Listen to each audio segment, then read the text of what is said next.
Hello दोस्तों, मैं ज्ञानमती त्रिपाठी अपने यूट्यूब चैनल पे आपका स्वागत करती हूँ। आज मैं आपको एक देहाती गीत सुनाने जा रही हूँ। आपको अच्छा लगे तो कमेंट में ज़रूर बताना। माई ससुरे में नमवा का माए आईली, माई ससुरे में नमवा का माए आईली, माई ससुरे में नमवा का माए आईली।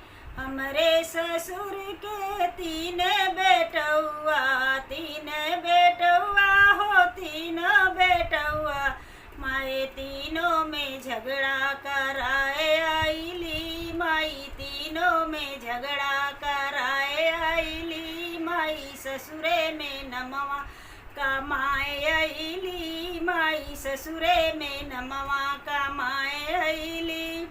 सास ससुर के कदर नहीं करेली, सास ससुर के कदर नहीं कैली, ननदों को ससुरे पठाए आईली, माई ननदों को ससुरे पठाए आईली। माई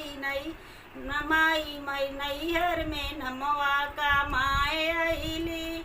हमरे सास के तीन बहुआ, तीन बहुआ हो तीन बहुआ, मैं तीनों को अलग कराए आईली, मैं तीनों को अलग कराए आईली। माई ससुरे में नमवा का माए आईली, माई ससुरे में नमवा का माए आईली।